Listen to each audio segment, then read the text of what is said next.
हाँ जी, वेलकम है आपका क्रिएशन नर्सिंग क्लासेस में।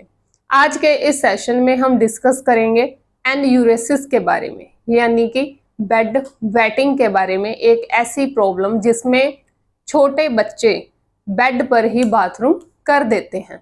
तो क्या होता है एन्यूरेसिस? तो देखिए, एन्यूरेसिस क्या है? इसे बेड वेटिंग भी बोल सकते हैं, यानी कि ये होता है जो 5 से 6 ईयर के जो बच्चे हैं उनमें। नॉर्मली जब बच्चे की टॉयलेट ट्रेनिंग कंप्लीट हो जाती है, टॉयलेट जो ट्रेनिंग है वो 3 ईयर्स तक क्या है कंप्लीट हो जाती है, यानी कि बच्चा जब 3 साल का हो जाता है तो वो अपने आप बाथरूम के बारे में बताना शुरू कर देता है। लेकिन अगर बच्चा टॉयलेट ट्रेनिंग के बाद यानी कि 3 ईयर के बाद भी जो बाथरूम है वो अपने कपड़ों के बीच में ही कर रहा है या फिर बेड पे कर रहा है, तो उस प्रॉब्लम को बोलेंगे एन्यूरेसिस। तो क्या होता है ये? रिपीटेड इनवॉल्यूंटरी होता है, बच्चे को पता नहीं चलता। रिपीटेड यानी कि बार बार एम्प्टी करना ब्लैडर या bed wetting. Result after bladder control, यानी कि जब ब्लैडर कंट्रोल अक्यूर हो चुका है, यानी कि जब टॉयलेट ट्रेनिंग कंप्लीट हो चुकी है, उसके बाद क्या है बच्चा अपने आप ही बेड पर यूरिन पास कर देता है, वह कंडीशन एन्यूरेसिस या बेड वेटिंग कहलाती है। इंसिडेंस देखें इसका तो 5 से 6 ईयर एज के जो बच्चे हैं उनमें ये देखने को मिलेगा, और जो बॉयज हैं वो ज्यादा सफर करते हैं गर्ल्स की तुलना में, यानी कि बॉयज में जो बॉयज चाइल्ड हैं उनमें ये प्रॉब्लम ज्यादा देखने को मिलती है। कॉजेस, इसके बाद टाइप्स देखते हैं। इसके टाइप्स में आता है प्राइमरी एन्यूरेसिस, सेकेंडरी एन्यूरेसिस और फंक्शनल एन्यूरेसिस। जो प्राइमरी एन्यूरेसिस है, प्राइमरी एन्यूरेसिस होता है कि जब टॉयलेट जो ट्रेनिंग है वो क्या है कभी बच्चे की पूरी हुई ही नहीं, यानी कि बच्चे को टॉयलेट की ट्रेनिंग दी ही नहीं गई, तो वो कहलाता है प्राइमरी एन्यूरेसिस। सेकंड होता है सेकेंडरी एन्यूरेसिस। सेकेंडरी में बच्चे को टॉयलेट ट्रेनिंग तो दी गई है, उसे बताया गया है कि जब वॉशरूम आए तो वॉशरूम जाना है, तो टॉयलेट ट्रेनिंग उसे दी गई है, उसकी कंप्लीट हो चुकी है। लेकिन उसके बाद क्या है, वो बच्चा अब एन्यूरेसिस की कंडीशन में आ चुका है, तो वो कहलाता है सेकेंडरी एन्यूरेसिस। तो इसमें नॉक्ट्यूर्नल भी हो सकता है ये, यानी कि जो बच्चा है वो स्पेशली नाइट के टाइम पे ही क्या करेगा, यूरिन पास करेगा। डे में बिल्कुल सही रहेगा, टॉयलेट जाके ही वॉशरूम करेगा, लेकिन जैसे ही नाइट हुई, नाइट के टाइम वो क्या करता है, बेड पे यूरिन पास कर देता है, तो ये कहलाता है सेकेंडरी एन्यूरेसिस। इसके बाद आता है फंक्शनल एन्यूरेसिस। फंक्शनल फंक्शनल यानी कि यूरिन पास आउट करने का काम कौन करता है? यूरिनरी सिस्टम करता है। यूरिनरी ब्लैडर में क्या है, गेन होता है, जितना भी जो यूरिन है वो आके कलेक्ट होता है। तो फंक्शनल के अंदर अगर उसके जो यूरिनरी सिस्टम है वही सही ढंग से क्या है काम नहीं कर रहा, इसमें हो सकता है कि या तो इसे इम्प्रॉपर टॉयलेट ट्रेनिंग तो दी गई है लेकिन अच्छी तरह से नहीं दी गई, प्रॉपर नहीं दी गई, उसकी वजह से हो सकता है, या उसका जो ब्लैडर है वो क्या है डिले डेवलप हुआ है, अच्छी तरह से डेवलप हुआ ही नहीं है, इस वजह से हो सकता है। या जो चाइल्ड है वो किसी स्ट्रेसफुल कंडीशन में है, किसी स्ट्रेस में है, या वो बच्चा बीमार हो गया था और काफी टाइम तक क्या है वो हॉस्पिटलाइज रहा है, या एंटरिंग टू द स्कूल, या उस बच्चे को जो स्कूल है उसमें एंटर करवाया गया है तो उस चीज का उस बच्चे ने स्ट्रेस ले लिया है। तो ये सारे क्या है फंक्शनल एन्यूरेसिस के कोजेज हैं, इन सभी वजह से होता है फंक्शनल एन्यूरेसिस। इसके बाद इसके कोज देखते हैं कि एन्यूरेसिस के मेनली जो कोज हैं वो क्या होते हैं, किस वजह से ये होता है।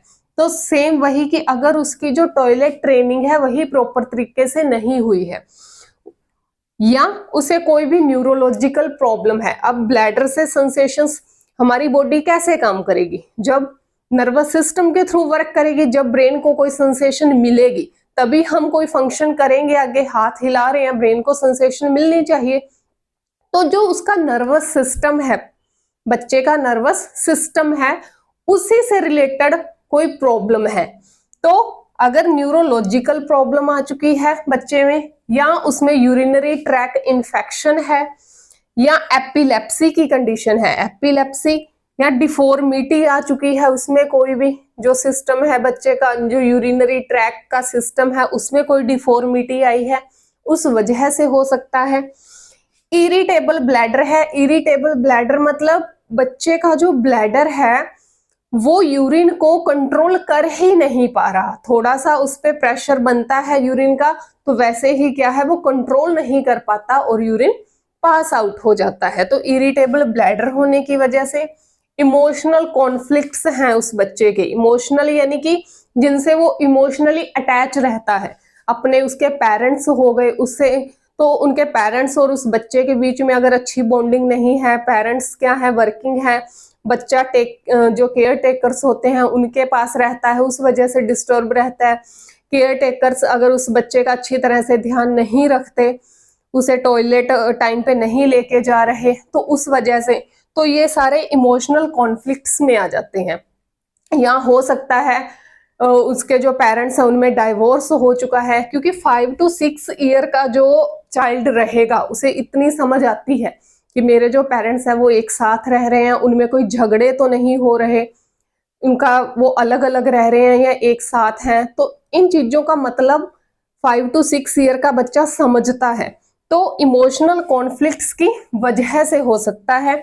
शेम या गिल्टी, उसे टॉयलेट ट्रेनिंग ही नहीं मिली तो उसे ये लगता है कि मैं अब क्या बोलूं, अगर वो किसी पब्लिक प्लेस में या फिर कहे कि स्कूल गया है तो स्कूल में उसे हो सकता है शेम आए कि मैं टीचर से कैसे बोलूं कि मुझे वॉशरूम जाना है, तो शेम की वजह से हो सकता है। या नाइटमेयर्स, यानी कि जब बच्चा डीप स्लीप में चला जाता है, डीप स्लीप में चला गया, उसके बाद उसे जो नाइटमेयर्स यानी कि सपने आते हैं, वो इतना खो गया कि उसे पता ही नहीं चला कि मुझे क्या है वॉशरूम करना है, तो यूरिन पास करना है, डीप स्लीप हो गया। स्लीप से रिलेटेड अगर कोई भी उस बच्चे में डिसऑर्डर है तो स्लीप डिसऑर्डर की वजह से हो सकता है, डिप्रेशन की वजह से हो सकता है। पेरेंटल डेथ, अगर उसके पेरेंट्स की डेथ हो चुकी है या दोनों में से किसी एक की डेथ हो चुकी है, या बहुत ज्यादा उसके पेरेंट बीमार रहते हैं, तो ये सारे कोजेस रहते हैं किसके, एन्यूरेसिस होने के। यानी कि इन सभी कोजेस में क्या होगा, जो बच्चा है वो इमोशनली या मेंटली कहे डिस्टर्ब हो जाएगा। डिस्टर्ब होता है तो उसे कंट्रोल का जो यूरिन है उसका पता ही नहीं चलता और इनवॉल्यूंटरी यूरिन पास हो जाता है। मैनेजमेंट क्या करते हैं इसमें, जो एक तो पेरेंटल काउंसलिंग करेंगे, जो पेरेंट्स हैं उनकी काउंसलिंग की जाती है। उनसे पहले तो डाटा कलेक्ट किया जाता है कि इसकी टॉयलेट ट्रेनिंग कंप्लीट हुई थी या नहीं, अगर कंप्लीट हुई है तो किस तरीके से कंप्लीट हुई है, कहीं वो टॉयलेट ट्रेनिंग इम्प्रॉपर तो नहीं है। उसके बाद पेरेंट्स को बताया जाता है कि कौन जो बच्चा है, पहले उसके बारे में सारा डाटा कलेक्ट करेंगे, वो घर में कैसा रहता है, उसकी एक्टिविटीज कैसी हैं, वो स्कूल में कैसा है, स्ट्रेस तो नहीं रहता बच्चे को, घर पे पेरेंट्स बच्चे को ज्यादा डांटते तो नहीं है, या किस तरीके से वो बच्चे को हैंडल करते हैं। तो सारा डाटा कलेक्ट करके उसके बाद पेरेंट्स की काउंसलिंग की जाती है कि उन्हें कहाँ नीड है बच्चे के साथ किस तरह का बिहेव करने, कैसा वो बिहेव करें, कैसा बच्चे के साथ एक्टिविटीज करें। तो पेरेंट काउंसलिंग की जाएगी, बिहेवियर मॉडिफिकेशन, जो बच्चा है फिर उससे बात करेंगे, उसके बिहेव में मॉडिफाई करेंगे कि आपको अगर वॉशरूम आया है तो आपको इससे में कोई शर्म की ये बात नहीं है, आप बोल सकते हो, टीचर को बोल सकते हो, घर पे हो तो पेरेंट्स को बोलो भी, ये कोई भी शर्म वाली बात नहीं है। तो बिहेवियर, बच्चे के बिहेव को मॉडिफाई किया जाएगा। उसके बाद इंडिविजुअल साइकोथेरेपी, वही बच्चे को साइकोथेरेपी देंगे, जहां जहां अगर वो शर्म कर रहा है या कोई बात उसे अंदर से अच्छी नहीं लग रही या किसी चीज का स्ट्रेस है, तो उन सब में क्या है मॉडिफिकेशन किया जाता है। उस बच्चे का जो सेल्फ कॉन्फिडेंस है उसे क्या करेंगे, इंक्रीज करेंगे। डिस्करेज करेंगे पनिशमेंट की, यानी कि जो बच्चा है उसे कोई भी पनिशमेंट नहीं देनी है। अगर उसने ऐसा कुछ कर दिया है तो कोई भी पनिशमेंट नहीं देनी। Less fluid given after dinner, जब डिनर टाइम हो चुका है तो उसे उसके बाद ज्यादा फ्लूइड नहीं देना है। Less fluid after dinner. Motivate child to control bladder, motivate करेंगे बच्चे को कि अब वो क्या करे, अपने ब्लैडर को कंट्रोल करें। Positive attitude toward free from enuresis, enuresis का टुवर्ड क्या है, पॉजिटिव एटीट्यूड बनाएंगे उस बच्चे का कि ये कोई शेम की बात नहीं है, आप ठीक हो सकते हो। कंडीशनिंग थेरेपी देते हैं बाय यूजिंग अलार्म्स, अलार्म्स होता है यानी कि ऐसी नैपीज आती हैं बच्चे की जिसमें क्या रहता है, एक अलार्म सेट होता है। ये सबसे इफेक्टिव रहती है थेरेपी। इसमें क्या है, एक अलार्म सेट होता है, अगर बच्चा वॉशरूम करना स्टार्ट करेगा, यूरिन पास करना स्टार्ट करेगा तो वो अलार्म बीप कर जाएगा, ठीक है। तो ये कहलाती है कंडीशनल थेरेपी। इसके बाद एंटी डिप्रेसेंट ड्रग्स देते हैं बच्चे को और एंटी डाययूरेटिक्स ड्रग दी जाती है। तो ये है हमारा आज का कंटेंट एन्यूरेसिस। अगर आपको आज का कंटेंट अच्छा लगा हो तो प्लीज लाइक करें, शेयर करें, सब्सक्राइब करें। Thank you.